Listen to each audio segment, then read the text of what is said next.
यह वो समय था जब इजराइल अंधेरे में डूब रहा था। सुलेमान राजा की मौत के बाद परमेश्वर के चुने हुए लोग धीरे धीरे उसे भूलने लगे, क्योंकि उन पर अब राज्य कर रहा था अहाब, इस्राएल का सबसे बुरा राजा। निर्दोष भविष्य वक्ताओं का खून इस पवित्र धरती पर बहाया गया, जिन्हें उसकी क्रूर पत्नी जेजेबेल ने ढूंढ ढूंढ कर मार डाला। इस्राएल ने परमेश्वर का नाम तक भूल दिया था और पत्थर और लकड़ी से बने वेदियों के सामने घुटनों के बल झुकने लगा था। परमेश्वर ने अपने लोगों को अकेला नहीं छोड़ा था। गिलाद की पहाड़ियों के बीच परमेश्वर एक जवाब तैयार कर रहा था। उस भूली बिसरी सूखी जमीन से एक इंसान सामने आया जो इतिहास को हमेशा के लिए बदल देगा। एलियाह, उसका नाम ही न्याय और आग का वादा था। मेरा परमेश्वर यहोवा है। यह कहानी है सबसे सामर्थी नबी की, जिसने आसमान को बंद करने का हुक्म दिया, आग को सीधे स्वर्ग से बुलाया और जिसने मौत का स्वाद कभी नहीं चखा। लेकिन यह कहानी सिर्फ एक भविष्य वक्ता की ताकत की नहीं है, बल्कि उस इंसान की भी है जो डरता था, जिसके मन में शक आते थे और जो गहरी तन्हाई से जूझता था। क्योंकि एलियाह भी इंसान था और उसकी सबसे बड़ी लड़ाई राजाओं या सेनाओं से नहीं थी, बल्कि खुद से थी, अपने ही शक से और उस तन्हाई से जिसने उसे अंदर से तोड़ दिया। कई सालों तक एलियाह खामोशी में जीता रहा, सूनी पहाड़ियों के बीच छुपकर। वह न तो योद्धा था और न ही कोई याजक। वह ऊंट के बालों से बना साधारण वस्त्र पहनता था। उसके चेहरे पर घनी दाढ़ी थी और उसकी आंखों में एक अजीब सी आग जलती थी। लेकिन एक दिन परमेश्वर ने उसे उसका बुलावा दिखा दिया। इंतजार अब खत्म हो चुका था। एलियाह खड़ा हुआ, पहाड़ियों से नीचे उतरा और सीधा बढ़ चला उस जगह की ओर जहां सबसे ज्यादा बुराई फैली थी, सामरिया। यही वह राजधानी थी जहां राजा अहाब अपनी पत्नी जेजेबेल के साथ राज करता था। महल के दरवाजों पर तैनात सैनिकों ने जब उसे आते देखा तो वे जड़ हो गए। एक अदृश्य ताकत ने उन्हें रोक लिया और वे बस खड़े रह गए, जैसे खुद हवा उसके लिए रास्ता बना रही हो। एलियाह राजमहल के गलियारों से होकर चला, न कोई घोषणा, न कोई पहरेदार उसके साथ। हर कदम पर नौकर पीछे हटते गए। महल के बड़े स्तंभ जो राजाओं और दूतों के आगे झुकते आए थे, अब किसी और ही दृश्य के गवाह थे। एक जंगली नबी, न कोई ताज, न कोई तलवार, बस ऐसे आगे बढ़ता हुआ जैसे खुद परमेश्वर ने उसे भेजा हो। और वहां अहाब था, अपने सिंहासन पर बैठा हुआ, चारों ओर सलाहकारों, मूर्तियों और घमंड से घिरा हुआ। अहाब यह अजनबी कौन है, ये सोच भी पाता? उससे पहले ही एलियाह साहस से उसके सामने खड़ा हो गया और उसने वो वचन कहे जिनसे पूरे राज्य की किस्मत बदलने वाली थी। जितना सच है कि परमेश्वर जीवित है, इस्राएल का परमेश्वर जिसकी मैं सेवा करता हूं, उतने ही सच यह भी है कि आने वाले कई सालों तक न तो ओस गिरेगी न बारिश होगी, सिवाय उस समय के जब मैं कहूंगा। पूरा महल जैसे सन्नाटे से भर गया। खामोशी ऐसे गिरी जैसे खुद न्याय उतर आया हो। कोई सांस लेने की भी हिम्मत नहीं कर रहा था। एलियाह ने कोई जवाब इंतजार नहीं किया। वह अचानक मुड़ा और जिस रास्ते से आया था उसी से चला गया। अहाब चुपचाप बैठा रहा। न उसने एलियाह को पकड़ने का आदेश दिया, न उसे कोसा। वह बस वहीं निर्जीव सा बैठा रह गया। और फिर यह सब शुरू हो गया। अचानक बादल गायब होने लगे, हवा सूखी हो गई और आसमान ऊपर से ऐसे बंद होने लगा जैसे ऊपर से कोई दरवाजा पूरी तरह सील कर दिया गया हो। और जब एलियाह वहां से निकल रहा था तो परमेश्वर ने फिर उससे कहा, यह जगह छोड़ दो, पूरब की ओर जाओ और यर्दन के पूरब केरित नाम की नदी के पास छुप जाओ। तुम उसी नदी का पानी पियोगे और मैंने कौमों को हुक्म दिया है कि वे तुम्हें वहां खाना पहुंचाएं। एलियाह ने बिना किसी देर के आज्ञा मानी। वह पूरब की ओर चल पड़ा और उसके पीछे पीछे पूरी धरती सूखने लगी। ठंडी हवा बहना बंद हो गई। वो ओस जो हर सुबह इस्राएल की खेतों को नमी देती थी, अब गिरनी बंद हो गई। सूरज की तपिश ने खेतों को जला डाला। जो देश कभी हरा भरा और उपजाऊ था, वही अब सूखकर मुरझाने लगा। न्याय शुरू हो चुका था। 3 लंबे साल तक धरती पर एक भी बूंद बारिश नहीं गिरी।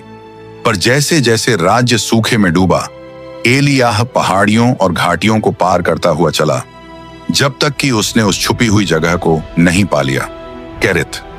कैरित की नदी यर्दन के पास सूखी पहाड़ियों के बीच छुपी हुई थी।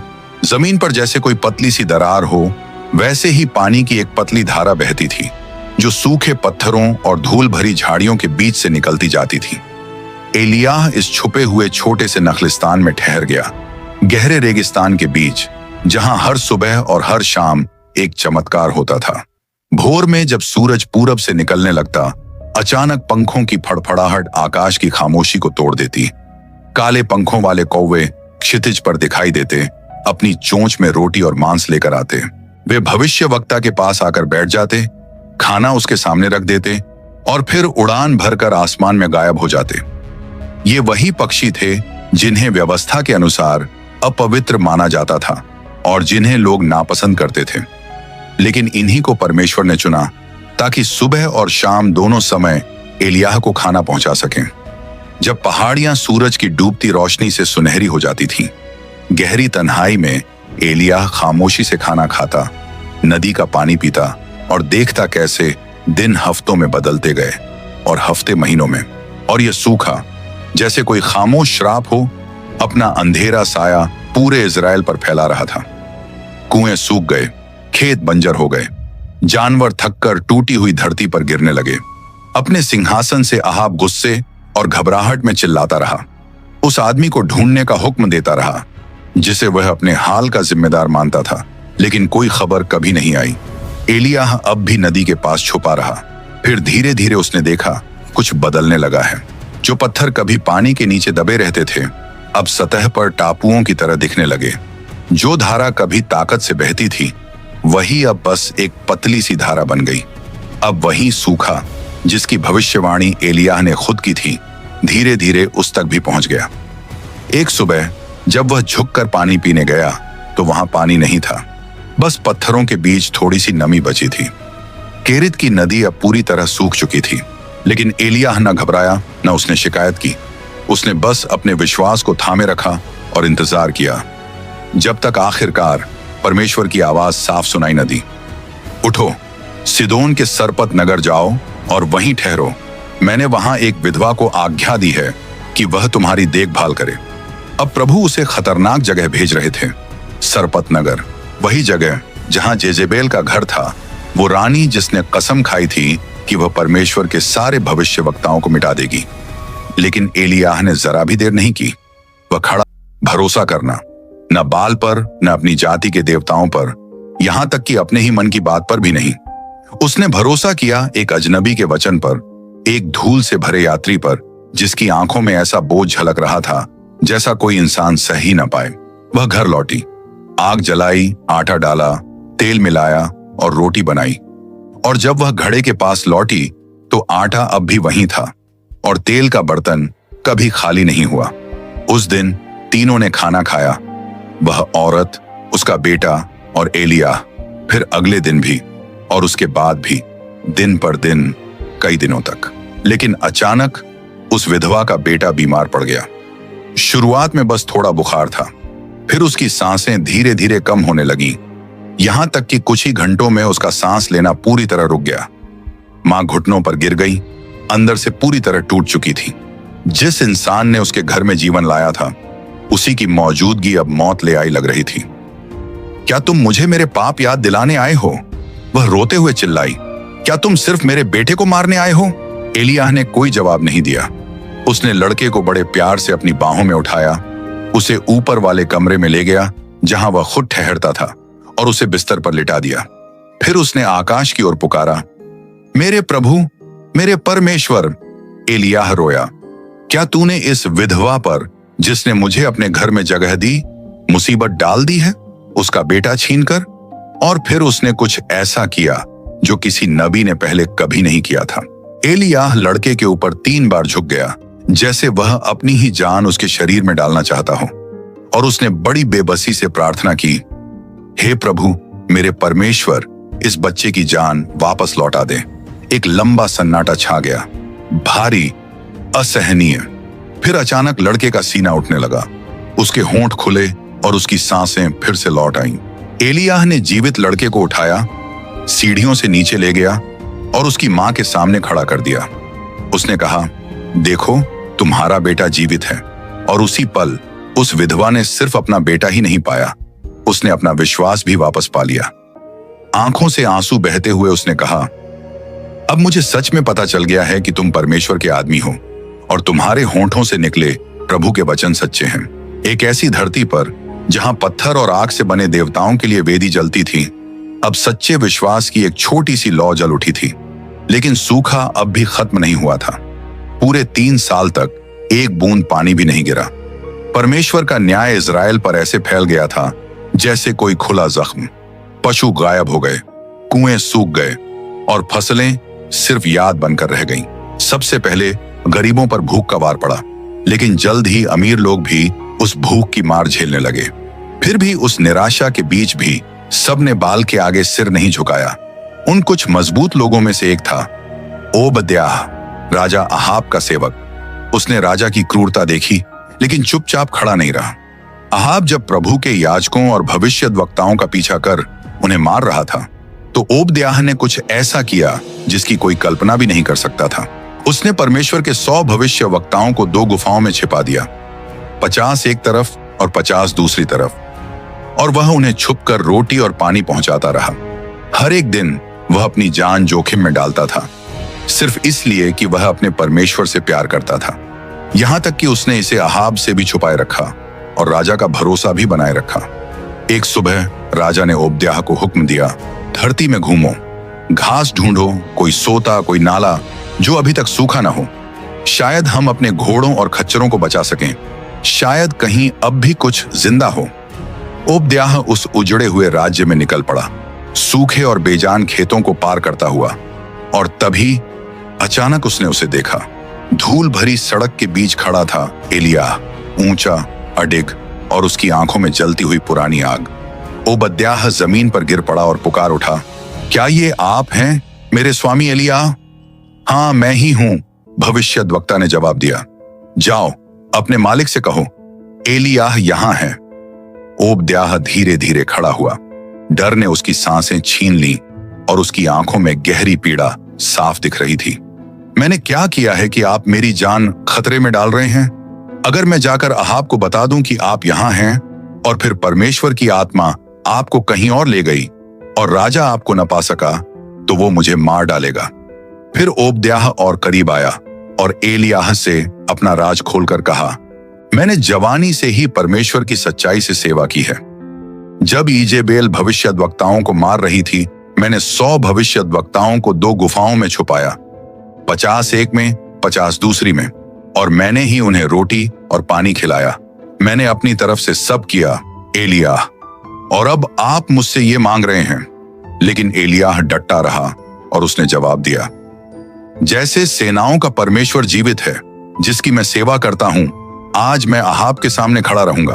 ओबद्याह समझ गया कि वो ऐसे आदमी के सामने खड़ा है जिसके शब्दों के पीछे खुद आसमान की ताकत खड़ी है, और उसने मान लिया। दिल जोर जोर से धड़कते हुए वो महल लौटा और वो बात कह दी जिसकी किसी को उम्मीद नहीं थी। एलियाह वापस आ गया है, वही नबी जिसने आसमान को बंद कर दिया था, जिसने राजा को उसके अपने सिंहासन पर झुका दिया था, और जो जितनी जल्दी आया था उतनी ही जल्दी गायब भी हो गया था। वो अब लौट आया था। बिना देर किए अहाब अपने रथ पर चढ़ा और तय की हुई जगह की ओर निकल पड़ा। जैसे ही दोनों आदमी आमने सामने आए, सूरज सूखी और बंजर जमीन पर तेजी से चमक रहा था, और चुप्पी तोड़ी खुद अहाब ने तिरस्कार भरे शब्दों के साथ, क्या ये तुम हो इजराइल के मुसीबत लाने वाले? लेकिन एलियाह ने उसकी आंखों में देखा और मजबूती से जवाब दिया, मुसीबत मैं नहीं ला रहा अहाब, बल्कि तुम और तुम्हारे बाप का घर, क्योंकि तुमने प्रभु की आज्ञाएं छोड़ दी और बाल के पीछे चल पड़े। फिर एलियाह ने निडर होकर चुनौती दी, अब सारे इस्राएल को करमेल पर्वत पर बुलाओ, बाल के 450 भविष्यद्वक्ता और अशेरा के 400 भविष्यवक्ता भी ले आओ जो जेजेबेल की मेज पर खाते हैं। आज हम देखेंगे सच्चा परमेश्वर कौन है। अहाब ने इस चुनौती को मान लिया और मुकाबला शुरू हो गया। खबर तेजी से पूरे इजराइल में फैल गई। राज्य के हर कोने से हजारों लोग करमेल पर्वत की ओर चढ़ने लगे। बुजुर्ग और जवान, याजक और सैनिक, किसान और चरवाहे, कोई भी पीछे नहीं रहना चाहता था। हर कोई देखना चाहता था अब क्या होने वाला है। पर्वत की चोटी पर पहुंचते ही हवा में तनाव महसूस होने लगा। एक तरफ खड़े थे करीब 1000 बाल और अशेरा के भविष्यवक्ता, चमकदार कपड़ों में मूर्तियों के निशानों से सजे हुए, और दूसरी तरफ खड़े थे एलियाह अकेले। उनके कंधों पर एक पुराना चोगा था जो धूप और हवा से घिस चुका था। भविष्यवक्ता ने ऊंची आवाज में पुकारा और दुख भरे शब्दों से लोगों से पूछा, कब तक तुम दो बातों के बीच डगमगाते रहोगे? अगर प्रभु ही परमेश्वर है तो उसी का पीछा करो, और अगर बाल है तो उसी के पीछे जाओ। भीड़ चुप हो गई, मानो शर्म ने उनकी जुबान बांध दी हो। फिर एलियाह आगे बढ़े और इस मुकाबले के नियम घोषित किए। एलियाह ने कहा, मैं ही प्रभु का अकेला भविष्यवक्ता बचा हूं, लेकिन बाल के 450 भविष्यवक्ता हैं। 2 बैल लाओ। वे एक बैल चुन लें, उसे टुकड़ों में काटकर लकड़ी पर रख दें, लेकिन आग न जलाए। मैं दूसरा बैल तैयार करूंगा, उसे लकड़ी पर रखूंगा और मैं भी आग नहीं जलाऊंगा। फिर तुम अपने देवता का नाम पुकारना और मैं प्रभु का नाम पुकारूंगा। जो परमेश्वर आग से जवाब देगा वही सच्चा परमेश्वर होगा। बाल के भविष्यवक्ता पहले आगे आए। उन्होंने अपनी वेदी तैयार की, बैल को टुकड़ों में काटा और सूखी लकड़ी पर रख दिया। फिर एक भयानक खेल शुरू हुआ। सुबह से दोपहर तक 450 भविष्यवक्ता चिल्लाते रहे, कूदते रहे और अपनी वेदी के चारों ओर पागलों की तरह नाचते रहे। वे बाल को पुकारते रहे, पर कोई जवाब नहीं आया। एक भी निशानी नहीं मिली। बाल पूरी तरह चुप रहा। शर्मनाक चुप्पी। सूरज सिर पर चढ़ आया था। एलियाह ये सब दुख भरा नजारा देख रहा था। फिर उसने हंसी में उनका मजाक उड़ाना शुरू किया। और जोर से चिल्लाओ, शायद बाल व्यस्त है या कहीं घूमने चला गया है। हो सकता है वो सो रहा हो और तुम्हें उसे जगाना पड़े। बेबस होकर वे और जोर से चिल्लाने लगे। उन्होंने अपने शरीर को काट डाला, यहां तक कि खून बहने लगा। दोपहर धीरे धीरे माउंट कार्मेल पर खिसकती रही। फिर भी कोई जवाब नहीं आया। आसमान से आग नहीं उतरी। भीड़ आपस में फुसफुसाने लगी और पूरे इजराइल के सामने साफ हो गया कि बाल बिल्कुल बेकार और कमजोर है। अब बारी थी एलियाह की। थके हारे और निराश लोग धीरे धीरे उसके पास आकर खड़े हो गए। चुपचाप एलियाह ने 12 पत्थर उठाए, हर पत्थर इजराइल की एक गोत्र के नाम पर, और उसने प्रभु की टूटी हुई वेदी को फिर से बना दिया। उसने सावधानी से लकड़ियां सजाई और उस पर बलि रख दी। फिर उसने अकाल के बीच में एक असंभव सी बात कही। उसने लोगों से कहा, 4 घड़े पानी लाओ और इस बलि पर उंडेल दो। उन्होंने वैसा ही किया। पहली बार, फिर दूसरी बार और फिर तीसरी बार, यहां तक कि वेदी पूरी तरह भीग गई और खाई तक पानी से भर गई। फिर सब लोगों के सामने खड़े होकर एलियाह ने अपनी आंखें आकाश की ओर उठाईं और पुकारा, हे प्रभु, अब्राहम, इसहाक और इस्राएल के परमेश्वर, आज सब लोग देख लें कि तू ही इस्राएल का परमेश्वर है। मैं तेरा सेवक हूं और जो कुछ भी मैंने किया है तेरे ही कहने पर किया है। हे प्रभु, मुझे उत्तर दे ताकि ये लोग जान लें कि तू ही सच्चा परमेश्वर है और तू ही उनके दिलों को फिर से अपनी ओर खींच रहा है। उसकी प्रार्थना के बाद कुछ पल के लिए गहरा सन्नाटा छा गया और अचानक आकाश से आग उतरी, तेज, भयानक और जलती हुई। उसने बलि को तुरंत जला दिया। लकड़ियां, पत्थर, यहां तक कि पानी तक, सब कुछ जलकर राख हो गया। सिर्फ धूल और श्रद्धा भरी खामोशी बची। लोग घुटनों पर गिर पड़े और सच्चे परमेश्वर को पहचानते हुए चिल्लाने लगे, प्रभु ही परमेश्वर है, प्रभु ही परमेश्वर है। उस पल कोई शक नहीं रहा। याहवे ने उत्तर दिया था, बाल ने नहीं। एलियाह की आत्मिक ताकत सबके सामने साबित हो गई और भीड़ ने आखिर समझ लिया कि यह सूखा इसलिए आया था क्योंकि उन्होंने प्रभु को छोड़ दिया था। सच्चाई अब पहाड़ कार्मेल की चोटी पर पहले से भी ज्यादा चमक रही थी। फिर भविष्यवक्ता ने अपनी नजर बाल के झूठे नबियों की ओर मोड़ी, जिनका घमंड अब राख हो चुका था, और आदेश दिया कि उन्हें पकड़ लो। उन्हें नीचे किशोन नदी के किनारे ले जाया गया, जहां वह न्याय पूरा हुआ जिसे परमेश्वर ने बहुत पहले ठहराया था। उन सब का अंत हुआ जिन्होंने इजराइल को मूर्तियों की ओर मोड़ दिया था। अब जाकर इजराइल की धरती साफ होने लगी थी। लोग इस निर्णायक पल को अपनी आंखों से देख रहे थे और तभी एलियाह ने अपने मन में कुछ महसूस किया, कुछ ऐसा जो 3 साल से उसने नहीं सुना था। दूर से आती बारिश की आहट, एक ऐसी आवाज जिसे अभी कोई और नहीं सुन पा रहा था, लेकिन नबी जानता था बहुत जल्द यह सबके सामने साफ हो जाएगी। नबी ने राजा अहाब से दृढ़ आवाज में कहा, अपना रथ तैयार करो और तुरंत नीचे उतर जाओ, क्योंकि मुझे तूफान की गरजती हुई आवाज सुनाई दे रही है। अहाब ने अपनी नजरें उठाईं। आसमान अब भी उतना ही सूखा और साफ था जैसा 3 साल से बना हुआ था। फिर भी उसने मान लिया। सूखे ने अपना काम पूरा कर दिया था और अब परमेश्वर तैयार था फिर से आसमान खोलने के लिए और अपनी कृपा की बरसात करने के लिए। तब एलियाह फिर से पहाड़ पर चढ़ गया और पूरे मन से प्रार्थना करने लगा, उस विश्वास के साथ जो केवल वही रख सकता है जो सच में अपने परमेश्वर को जानता है। उसके पास उसका सेवक खड़ा था, आदेश का इंतजार करता हुआ। एलियाह ने कहा, ऊपर जाओ और समुद्र की ओर देखो। युवक दौड़कर गया, देखा, फिर लौटा और हाँफते हुए बोला, वहां कुछ भी नहीं है। एलियाह शांत रहा और पूरे विश्वास के साथ कहा, फिर से जाओ और देखो। सेवक दूसरी बार गया पर कुछ भी नहीं दिखा। वह तीसरी बार गया, फिर चौथी बार, 6 बार वह लौटा, हर बार वही खबर लेकर, मालिक मुझे कुछ भी नहीं दिख रहा। लेकिन एलियाह ने हार मानने से इनकार कर दिया। वह दिल खोलकर प्रार्थना करता रहा क्योंकि उसे पता था परमेश्वर का काम अभी पूरा नहीं हुआ था। 7वीं बार युवक दौड़ता हुआ लौटा। उसकी आंखों में हैरानी थी और वह उत्साह से चिल्लाया, अब मैं समुद्र से उठता हुआ एक छोटा सा बादल देख रहा हूं, हथेली से बड़ा नहीं है। एलियाह के लिए बस इतना ही काफी था। वह तुरंत खड़ा हुआ और जल्दी से आदेश दिया, जाकर अहाब से कहो अपना रथ तैयार करे और तुरंत नीचे उतर जाए, इससे पहले कि बारिश उसे रोक दे। कुछ ही मिनटों में वह छोटा सा बादल बड़ा होने लगा। आसमान तेजी से काला हो गया और दूर क्षितिज से तेज हवा चलने लगी। लोगों ने आश्चर्य से अपनी आंखें ऊपर उठाईं। 3 लंबे सालों के बाद भारी बूंदें सूखी जमीन पर गिरने लगी। कुछ ही पलों में हल्की फुहार एक तेज बारिश में बदल गई। प्यासे धरती को भिगोती हुई नई धाराएं बनाती हुई जो सूखी और फटी जमीन से होकर बहने लगी। अहाब तुरंत अपने रथ पर चढ़ा और यिज्रेल की ओर नीचे जाने लगा। अब चारों तरफ सब कुछ भारी बारिश से भर चुका था। लेकिन फिर कुछ असाधारण हुआ। एलियाह पर परमेश्वर का हाथ आ गया। भविष्यवक्ता ने अपना चोगा कमर में कसा और दौड़ने लगा, जैसे कोई साधारण आदमी नहीं बल्कि परमेश्वर की शक्ति से भरा हुआ। राजा की आश्चर्य भरी आंखों के सामने एलियाह घोड़ों से भी तेज दौड़ पड़ा।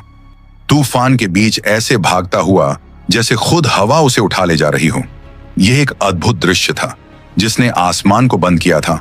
अब वही राजा से आगे दौड़ रहा था, साफ दिखाते हुए कि इजराइल पर असली अधिकार किसका है। ना अहाब, ना जेजेबेल, ना बाल, बल्कि यहोवा, जीवित परमेश्वर जो बारिश और मौसम पर अधिकार रखता है। लेकिन यह बारिश सिर्फ पानी नहीं थी, ये एक गहरी शिक्षा थी। परमेश्वर सुनता है उन लोगों की जो लगातार प्रार्थना करते हैं। उसने एलियाह की पहली प्रार्थना पर जवाब नहीं दिया, ना दूसरी पर, यहां तक कि 6ठी बार भी नहीं। परमेश्वर ने जवाब तब दिया जब एलियाह विश्वास से प्रार्थना करता रहा, पूरी तरह भरोसा रखकर उस वादे पर जो उसे मिला था। सूखा आखिरकार खत्म हो गया था और लोगों ने वह दया पाई जिसका वे इतने समय से इंतजार कर रहे थे। लेकिन असली लड़ाई अब शुरू होने वाली थी। जब इजराइल पर भरपूर बारिश गिर रही थी, महल के अंदर एक क्रोधित औरत बैठी थी, तैयार ताकि एलियाह जल्द ही अपने जीवन की सबसे बड़ी परीक्षा का सामना करे। यिज्रेल के महल में जेजेबेल को खबर मिली। एलियाह ने उसके भविष्यवक्ताओं को नीचा दिखाया था, उसके पुजारियों को नष्ट कर दिया था और अब लोग भी उसके खिलाफ मुड़ने लगे थे। उसका चेहरा गुस्से से मरोड़ गया। उसने खाया और पानी पिया, लेकिन उसके दिल का बोझ अब भी बहुत भारी था। फिर वह नींद में डूब गया, उम्मीद करते हुए कि शायद दर्द से थोड़ी राहत मिल जाए। लेकिन दूत फिर से आया, धैर्य और करुणा के साथ उसे छुआ और शांत लेकिन दृढ़ आवाज में बोला, उठो और खाओ, क्योंकि तुम्हें अभी लंबा सफर तय करना है। ये शब्द एलियाह के थके हुए दिल में गहराई तक उतर गए। वह भविष्यवक्ता जो निराशा में भाग गया था, अब परमेश्वर से और भी नजदीकी और गहरी मुलाकात की ओर बढ़ रहा था। वहां उसी पर्वत पर जहां सदियों पहले परमेश्वर ने मूसा से आमने सामने बात की थी, एलियाह कुछ नया जानने वाला था, क्योंकि एलियाह भी इंसान था, पूरी तरह से गहराई तक इंसान। भले ही परमेश्वर ने उसे अद्भुत कामों के लिए इस्तेमाल किया था, भले ही उसने असंभव चिन्ह और चमत्कार देखे थे, अब वह एक और सच्चाई का सामना कर रहा था। उसकी अपनी कमजोरी, उसकी इंसानियत, लेकिन उसकी इस टूटी हुई हालत के बीच भी परमेश्वर ने उस पर दया दिखाई, क्योंकि परमेश्वर के लोग भी थक जाते हैं, वे भी दुख उठाते हैं, वे भी शक करने लगते हैं। उस झाड़ी जैसे पेड़ के नीचे एलियाह ने समझा कि परमेश्वर सिर्फ मजबूत लोगों को ही इस्तेमाल नहीं करता, बल्कि वह टूटे हुए लोगों को उठाता है, क्योंकि हमारी सबसे गहरी कमजोरी में ही परमेश्वर का सबसे बड़ा काम शुरू होता है। उस भोजन ने एलियाह को ऐसी ताकत दी जिसे वह खुद भी समझ नहीं सका। वह उठा और होरेब की ओर सफर शुरू किया। उस भोजन की शक्ति से वह 40 दिन और 40 रात चला, तेज गर्मी वाले रेगिस्तान को पार करता हुआ आखिरकार होरेब पर्वत तक पहुंचा, वही पर्वत जो परमेश्वर का पर्वत कहलाता है, जहां वह उससे आमने सामने बात करने वाला था। एलियाह होरेब पर्वत पर पहुंचा, वही पवित्र पर्वत जहां सदियों पहले परमेश्वर ने मूसा को कानून की पत्थर की तख्तियां दी थीं। अब थका हुआ और टूटा हुआ एलियाह एक अंधेरी गुफा में चला गया, तेज हवा से बचने के लिए आसरा ढूंढता हुआ। और वहां उस गहरी तन्हाई में परमेश्वर ने सीधे उससे कहा, एलियाह, तुम यहां क्या कर रहे हो? चेहरा अब भी दर्द में छिपा हुआ भविष्यवक्ता ने अपने टूटे हुए दिल से जवाब दिया, मैंने तेरे लिए पूरे मन से जलन दिखाई है प्रभु, पर इस्राएलियों ने तेरे वचन को छोड़ दिया, तेरी वेदियों को गिरा दिया और तेरे भविष्यवक्ताओं को तलवार से मार डाला। अब मैं ही अकेला बचा हूं और अब वे मुझे भी मारना चाहते हैं। एलियाह की आवाज थकी हुई और कमजोर लग रही थी, जैसे कोई आदमी जो बहुत लंबे समय तक अकेले संघर्ष करता रहा हो। परमेश्वर ने बिना डांटे जवाब दिया, बस उसे बुलाया कि बाहर आओ और पर्वत पर खड़े हो जाओ, क्योंकि प्रभु खुद वहां से गुजरने वाले थे। अचानक एक तेज आंधी उठी, इतनी शक्तिशाली कि चट्टानें टूटने लगीं और पूरा पर्वत हिल गया। एलियाह पत्थरों से लिपटकर खड़ा रहा, लेकिन प्रभु उस आंधी में नहीं थे। फिर एक भूकंप आया, जमीन उसके पैरों तले कांपने लगी, लेकिन प्रभु भूकंप में भी नहीं थे। भूकंप के बाद एक आग भड़की जिसने पूरे पर्वत को जलती हुई लपटों से चमका दिया, लेकिन प्रभु आग में भी नहीं थे। और फिर शांति छा गई, पूरा पर्वत गहरी चुप्पी में लिपट गया। उस सन्नाटे के बीच से कुछ अलग आया, एक धीमी सी फुसफुसाहट, इतनी हल्की कि बस कानों को छू जाए, जैसे नरम हवा चेहरे को सहला रही हो। उस हल्की फुसफुसाहट को सुनकर एलियाह जान गया कि परमेश्वर वहां है। उसने अपना चेहरा चोगे से ढक लिया, धीरे धीरे गुफा से बाहर निकला और द्वार पर खड़ा हो गया। उस नरम फुसफुसाहट में वही शक्तिशाली आवाज थी जिसने सारी सृष्टि बनाई थी, लेकिन अब वही आवाज एक पिता की तरह बोल रही थी जो अपने थके हुए बच्चे को दिलासा देता है। असीम धीरज के साथ परमेश्वर ने फिर पूछा, एलियाह, तुम यहां क्या कर रहे हो? भविष्यवक्ता ने फिर से वही शिकायत दोहराई, लेकिन इस बार उस स्वर्गीय फुसफुसाहट में उसके भीतर कुछ भरने और ठीक होने लगा। परमेश्वर ने न तो उसे डांटा और न ही उसे ठुकराया, बल्कि उसने उसे एक नया काम दिया। उसने साफ और अधिकार से कहा, जिस रास्ते से आए हो उसी रास्ते लौट जाओ। तुम हजाएल को सीरिया का राजा अभिषेक करोगे, यहू को इजराइल का राजा और एलीशा को तुम्हारी जगह भविष्यवक्ता के रूप में। फिर परमेश्वर ने उसे और गहरी बात दिखाई, कुछ ऐसा जो एलियाह ने पहले कभी नहीं जाना था। मैंने इस्राएल में 7,000 लोगों को बचाकर रखा है, 7,000 जिन्होंने न तो बाल के आगे घुटने टेके और न ही उसकी मूर्तियों को चूमा। इन शब्दों को सुनते ही एलियाह का दिल फिर से मजबूत धड़कने लगा। वह अकेला नहीं था, वह कभी अकेला था ही नहीं। परमेश्वर ने एक वफादार लोगों को बचाकर रखा था, छिपाए हुए, सुरक्षित रखे हुए, सही समय आने तक इंतजार करते हुए। उनकी सेवा, उनका बुलावा व्यर्थ नहीं गया था। एलियाह होरेब पर्वत से नीचे उतरा, एक नए दिल और साफ उद्देश्य के साथ। वह अब वही आदमी नहीं था जिसने झाड़ी जैसे पेड़ के नीचे मौत मांगी थी। अब वह स्थिर कदमों से चल रहा था, यह समझते हुए कि उसकी कहानी अभी खत्म नहीं हुई है और यह भी कि वह इसे अकेले खत्म नहीं करेगा।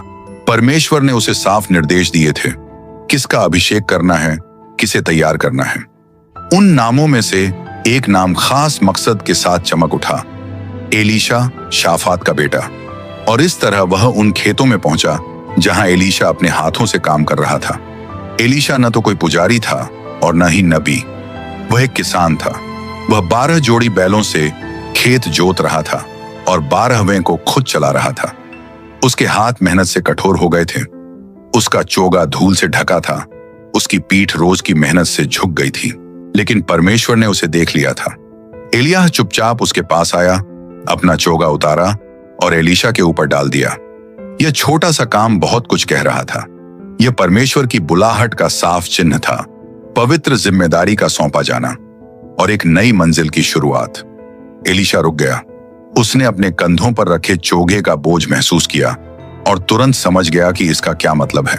उसी पल उसे एहसास हो गया कि उसकी जिंदगी हमेशा के लिए बदल गई है। वह एलियाह के पीछे दौड़ा और विनती करते हुए बोला, मुझे अपने माँ बाप को आखिरी बार गले लगाने दो, फिर मैं तेरे पीछे आऊंगा। एलियाह ने बिना दबाव डाले शांत स्वर में जवाब दिया, जाओ फिर, क्या तुम नहीं समझते कि मैंने तुम्हारे साथ क्या किया है? फिर कुछ बड़ा हुआ। एलीशा वापस खेतों में गया, लेकिन रहने के लिए नहीं। उसने उन बैलों को ले लिया जिनसे वह खेत जोत रहा था और उन्हें बलि कर दिया। फिर उसने हल, लकड़ी और अपने काम के सारे औजार लिए और उन्हें आग के हवाले कर दिया। उस अस्थाई वेदी पर उसने मांस पकाया और अपने गांव के लोगों के साथ बांटकर खाया। उसने अपना अतीत जला दिया, पीछे लौटने के लिए कुछ नहीं छोड़ा, अपने लिए कोई बहाना नहीं रखा, कोई सुरक्षित रास्ता नहीं छोड़ा। सब कुछ छोड़कर वह एलियाह के पीछे चल पड़ा और उस दिन से एलीशा उसका सेवक बन गया। साल बीत गए, कारमेल पर्वत पर आग गिरने के बाद, और इस्राएल के लोग मानो वह चेतावनी भूल गए। इस्राएल फिर से अपने पुराने कामों में लौट गया और अहाब, हालांकि उसने परमेश्वर की शक्ति अपनी आंखों से देखी थी, फिर भी ऐसे राज करता रहा जैसे कुछ भी बदला ही न हो। वह एक कमजोर राजा बना रहा जिसे एक निर्दयी औरत जेजेबेल चला रही थी। समारिया में अहाब के पास सब कुछ था जो किसी राजा के पास हो सकता था, महल, बाग, सोना, नौकर। फिर भी उसके दिल के अंदर वह और ज्यादा चाहता था। उसके महल के पास नाबोत नाम का एक धर्मी आदमी रहता था। उसका दाख की बारी न तो बड़ी थी न ही शाही ठाठ वाली, लेकिन वह उसके बाप दादाओं की निशानी थी। अहाब का दिल उसी दिन से उसे चाहता था जिस दिन उसने उसे देखा। वह नाबोत के पास गया, चेहरे पर नकली मुस्कान लिए और उसे पैसे या उससे भी अच्छी दाख की बारी देने की पेशकश की, लेकिन नाबोत ने सख्ती से मना कर दिया और बोला, यहोवा न करे कि मैं अपने बाप दादाओं की निशानी तुझे दे दूं।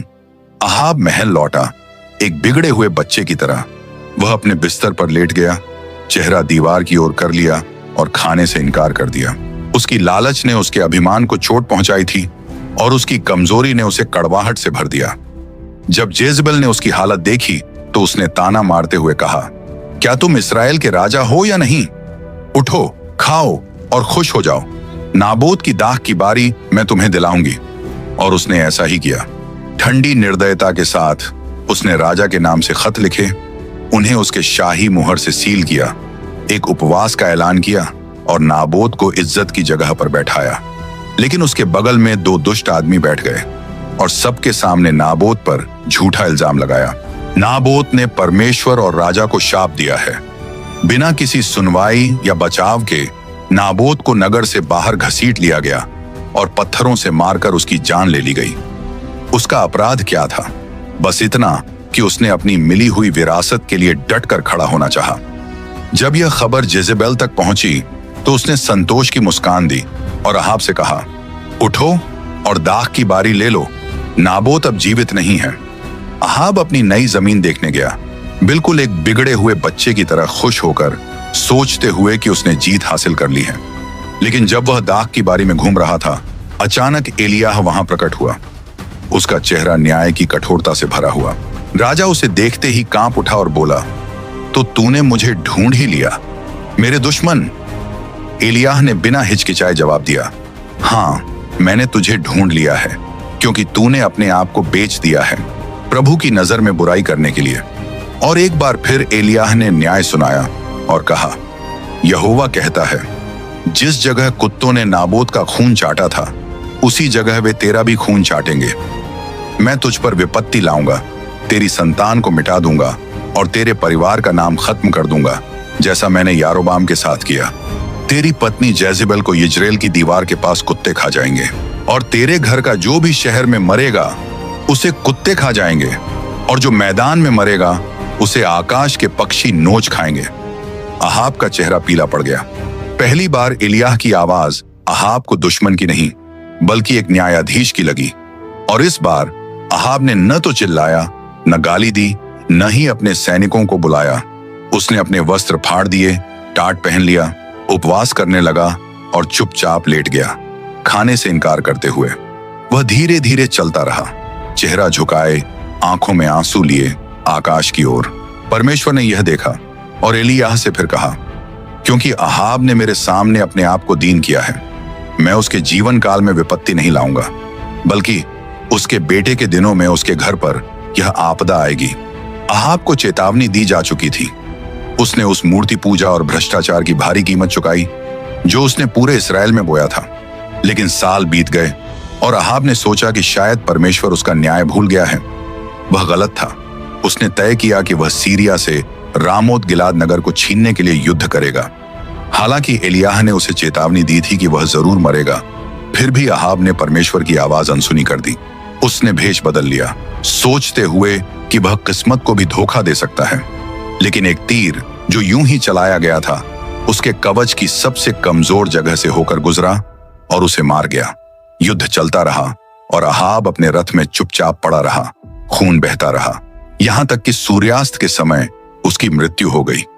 और जब उसका रथ धोया गया तो कुत्तों ने उसका खून चाटा, बिल्कुल वैसे ही जैसे एलियाह ने भविष्यवाणी की थी। इस तरह अहाब की मौत हुई, जो इस्राएल का सबसे बुरा राजा था, और उसकी जगह उसका बेटा अहज्याह राजा बना। ज्यादा समय नहीं बीता कि अहज्याह ने भी वही भ्रष्ट रास्ता पकड़ लिया जो उसके माँ बाप ने बनाया था। एक दिन अहज्याह समारिया के अपने महल की ऊपरी खिड़की से जाली के बीच से गिर गया। वह बुरी तरह घायल हो गया और बिस्तर पर पड़ा रहने लगा। फिर उस जवान राजा ने एक फैसला किया जिसने उसकी किस्मत तय कर दी। इस्राएल के परमेश्वर को पुकारने के बजाय उसने दूतों को एग्रोन भेजा, एक पलिश्ती नगर जहां वे बाल जेबूब से सलाह लें, जो मक्खियों और बीमारियों का झूठा देवता माना जाता था। लेकिन परमेश्वर ने यह देखा और एलियाह को आदेश दिया, उठो और समारिया के राजा के दूतों को रास्ते में ही रोक लो और उनसे कहो, क्या इस्राएल में परमेश्वर नहीं है जो तुम इक्रोन के देवता बाल जेबूब से सलाह लेने जा रहे हो? इसलिए यहोवा कहता है, जिस बिस्तर पर तुम पड़े हो उससे उठ नहीं पाओगे, बल्कि जरूर मरोगे। एलियाह ने आदेश मान लिया और यह संदेश जल्दी ही महल तक पहुंच गया। हैरान होकर अहज्याह ने उनसे पूछा, वह कैसा आदमी था जो तुमसे मिलने आया? उन्होंने जवाब दिया, वह एक आदमी था जिसने बालों का वस्त्र पहना हुआ था और कमर में चमड़े की पेटी बांधी हुई थी। और अहज्याह तुरंत समझ गया, वह एलियाह तिशबी था। राजा का गुस्सा भड़क उठा और उसने 50 सिपाहियों के साथ एक सरदार को एलियाह को पकड़ने भेजा। उन्होंने भविष्यवक्ता को एक पहाड़ी पर शांत बैठा हुआ पाया और सरदार ने घमंडी आवाज में चिल्लाया, हे परमेश्वर के जन, राजा तुझे हुक्म देता है, नीचे उतर आ। लेकिन एलियाह ने शांत स्वर में उत्तर दिया, अगर मैं सच में परमेश्वर का जन हूं तो आकाश से आग उतरे और तुझे और तेरे 50 सिपाहियों को भस्म कर दे। और वैसा ही हुआ।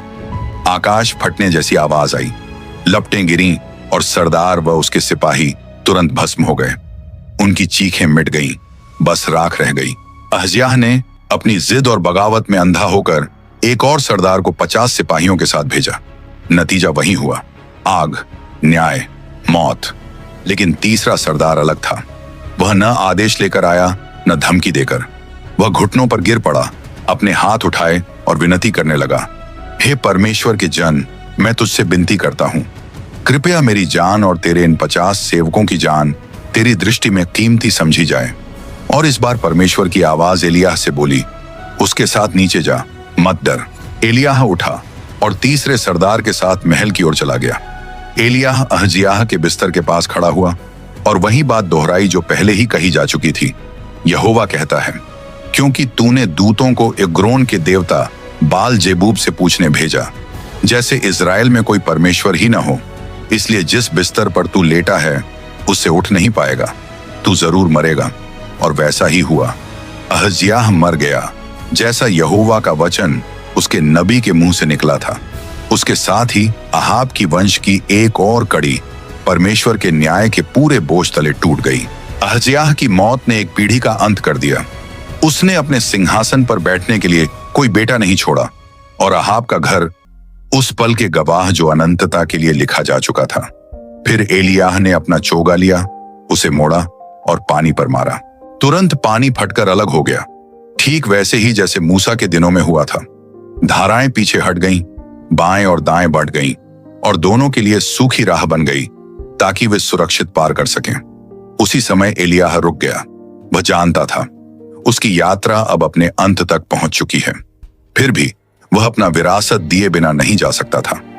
उसने एलीशा की ओर देखा और गंभीरता से कहा, मुझसे कहो मैं तुम्हारे लिए क्या करूं इससे पहले कि मैं तुमसे अलग किया जाऊं। एलीशा ने बिना झिझक निडर होकर असंभव मांग ली, तेरी आत्मा का दोहरा भाग मुझे मिल जाए। एलियाह ने उसे ध्यान से देखा, ये जानते हुए कि इस मांग में साहस है, विश्वास है और एक भारी जिम्मेदारी भी। उसने उत्तर दिया, तूने कठिन बात मांगी है, फिर भी अगर तू मुझे उस समय देखेगा जब मैं तुझसे अलग किया जाऊं तो यह तुझे मिल जाएगा। वे दोनों साथ साथ चुपचाप चलते रहे और सूरज ढलने को था। तभी अचानक आसमान खुल गया। ऊपर से अचानक बवंडर उठा, रेत पागलों की तरह घूमने लगी, हवाएं अलौकिक ताकत से गरजने लगी और तभी कुछ अद्भुत दिखाई दिया। आग का रथ जलते हुए घोड़ों से खींचा जा रहा था, जो आसमान से जलती हुई बिजली की तरह उतर रहा था। तेज झोंकों के साथ उस बवंडर ने एलियाह को उठा लिया, आग में लपेटा गया, महिमा में समाया हुआ। एलीशा ने बेटे की पीड़ा के साथ पुकार लगाई, पर वहां अब कोई न था। एलियाह स्वर्ग में उठा लिया गया, बिना मृत्यु का स्वाद चखे। उसका चोगा धीरे धीरे धरती पर गिरा और जमीन को कोमलता से छू गया। एलीशा ने कांपते हाथों से उसे उठाया और उसी पल हमेशा के लिए बदल गया। यह एक गवाही थी, एक निशानी थी कि वही आत्मा जिसने कभी आग जैसे नबी को सामर्थ्य दी थी, अब एलीशा पर ठहर गई थी। वह यर्दन लौटा, वही नदी जिसे वे दोनों पहले पार कर चुके थे। उसने अपने गुरु का चोगा लेकर पानी पर मारा और पुकारा, अब कहां है एलियाह का परमेश्वर यहोवा? और फिर वही हुआ, यर्दन फटकर अलग हो गया। देखते ही नबी झुककर आदर में खड़े हो गए। अब वे एलीशा को केवल सेवक नहीं मानते थे, क्योंकि अब एलियाह की आत्मा उस पर ठहर गई थी। एलियाह स्वर्ग उठा लिया गया था, पर उसकी आग बुझी नहीं थी, वह बस दूसरे हाथों में चली गई थी। उस दिन यर्दन के किनारे भविष्यवाणी की विरासत आगे बढ़ी। एलियाह भले ही चला गया था, पर उसका वचन अब भी जीवित था। परमेश्वर ने अहाब के घराने पर न्याय का वादा नहीं भुलाया था, न ही नाबोत के अंगूर के बाग में बहाए गए निर्दोष खून को। और अब एलीशा के दिनों में वह वादा ताकत के साथ उठने वाला था। न्याय पहले ही रास्ते पर था और सही समय आते ही परमेश्वर ने यहू को उठाया, इस्राएल की सेना का एक सेनापति, एक उग्र योद्धा, दृढ़, निश्चयी, निडर। फिर यहोवा ने एलीशा के द्वारा साफ निर्देश दिए। उसने एक जवान भविष्यवक्ता को भेजा जो वहां गया जहां यहू अपनी सेना के साथ ठहरा हुआ था। उस नबी ने तेल लेकर यहू के सिर पर डाला और घोषणा की, याहवे इस्राएल के परमेश्वर का वचन यह है, मैं तुझे अपने लोगों इस्राएल पर राजा ठहराता हूं। तू अहाब के घराने को नाश करेगा, मेरे दासों नबियों का खून और सब निर्दोषों का खून का बदला लेगा। अहाब का पूरा घराना मिट जाएगा, एक भी पुरुष जीवित नहीं बचेगा। जहां तक जेजेबेल की बात है, कुत्ते उसके शरीर को यिज्रेल में खा जाएंगे और उसे दफनाने वाला कोई न होगा। यहू अभी कुछ कह भी न पाया था कि वह जवान नबी हवा की तरह गायब हो गया, जैसे कोई परछाई अंधेरे में खो जाए। यहू बाहर निकला, उसके सिर से तेल टपक रहा था और उसकी आंखों में आग जल रही थी। उसके साथ ही उसे टकटकी लगाए देख रहे थे। उन्होंने पूछा, उस पागल आदमी ने क्या कहा? क्या संदेश लाया था? शुरू में यहू रुका, लेकिन फिर उनकी आंखों में देखते हुए दृढ़ और साहस से बोला, उसने मुझे इस्राएल पर राजा ठहराया है। यह सुनते ही सब लोग उठ खड़े हुए। हर एक ने अपने कपड़े यहू के पैरों के नीचे बिछा दिए, ये दिखाने के लिए कि वे उसकी अधीनता मानते हैं। उन्होंने तुरहियां फूंकी और ऊंची आवाज में पुकारे, यहू राजा है। उसी पल क्रांति शुरू हो गई। अचानक यहू अपने रथ पर चढ़ा और आंधी की तरह यिज्रेल की ओर दौड़ पड़ा। सबसे पहले वह नाबोत के खेत पर पहुंचा, वही जमीन जिसे जेजेबेल ने छीन लिया था। उस धर्मी मनुष्य की हत्या कर ताकि उसे अपने पति अहाब को दे सके।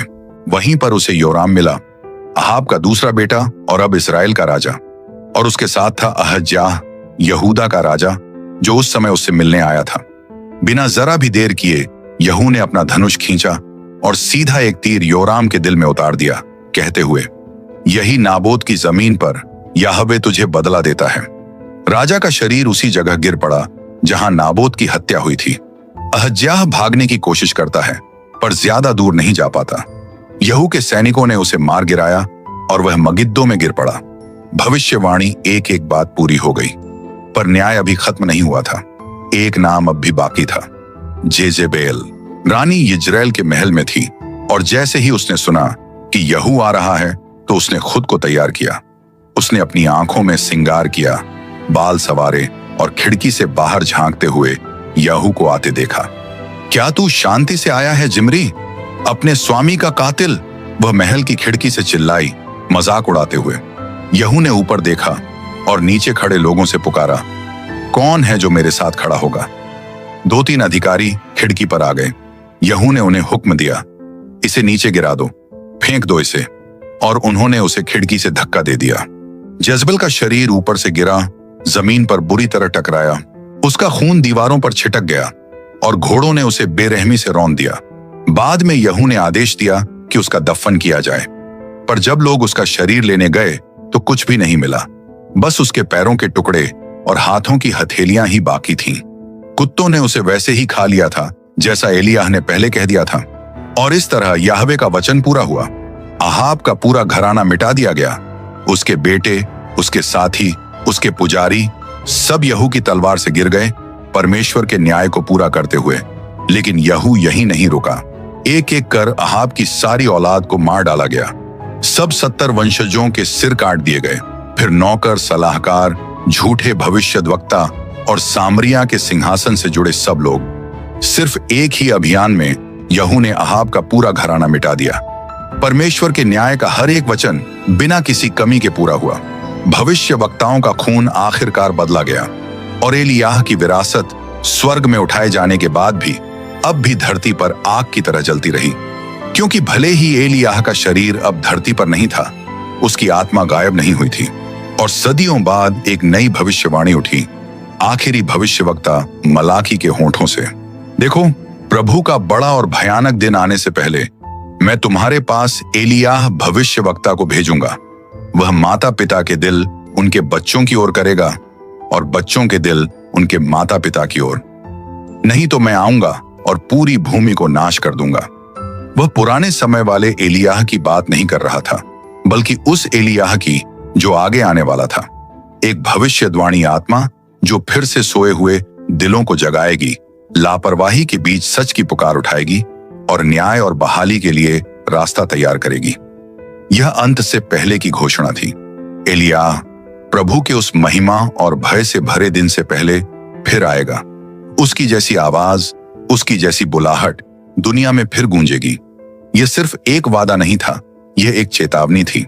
इसका मतलब है कि एलियाह की कहानी, वह भविष्यवक्ता जो कभी नहीं मरा, अभी खत्म नहीं हुई। पवित्र शास्त्र के अनुसार वह फिर आएगा, और जब वह आएगा तो दुनिया को तैयार रहना होगा। एलियाह से हम यह सीखते हैं कि परमेश्वर हमारे साथ चलता है, और जब हम टूट जाते हैं तो वही हमें उठाता है। हम सीखते हैं कि सबसे बहादुर भी कभी गिरते हैं, कि सबसे वफादार सेवक भी कभी डर महसूस करते हैं, और यह कि नबी भी अकेलापन, खालीपन और टूटन के करीब पहुंच सकते हैं। और अब यह कहानी सीधे तुम्हें पुकार रही है। हाँ, तुम्हें। शायद तुम भी शक, डर या गहरी थकान के रास्ते से गुजरे हो। क्या कभी तुम्हें लगा है कि यह लड़ाई अब और नहीं लड़ी जा सकती, कि तुम अकेले हो, कि तुम्हारे आसपास की दुनिया ने परमेश्वर को भुला दिया है? शायद तुमने भी एलियाह की तरह झाड़ी के नीचे छिपकर सब छोड़ देने की इच्छा महसूस की हो। ध्यान से सुनो, परमेश्वर ने अभी तुम्हारे साथ अपना काम पूरा नहीं किया है। जब एलियाह थक चुका था और उसमें कोई ताकत नहीं बची थी, तब भी परमेश्वर ने उसे छोड़ा नहीं, और न ही उसने उसे डांटा कि वह गिर गया, बल्कि उसने उसे खाना दिया, उसे छुआ और उसकी ताकत को फिर से बढ़ाया। और उसके बाद परमेश्वर ने उससे दोबारा बात की। शायद तुम भी अभी उसी जगह पर हो, अंदर से घायल और बहुत थके हुए। आज परमेश्वर तुम्हें बुला रहा है, क्योंकि अगर एलियाह की कहानी से एक बात साफ समझ आती है तो वह यह है कि परमेश्वर परफेक्ट लोगों को नहीं चुनता। वह उन्हीं को चुनता है जो तैयार रहते हैं, जो विश्वास में उसकी आवाज सुनते हैं। अगर तुम्हें कोई ऐसा इंसान पता है जो शक से जूझ रहा है या खुद को अकेला महसूस कर रहा है, तो ये वीडियो उसे जरूर भेजो। हो सकता है यही संदेश आज उसकी सबसे बड़ी जरूरत हो।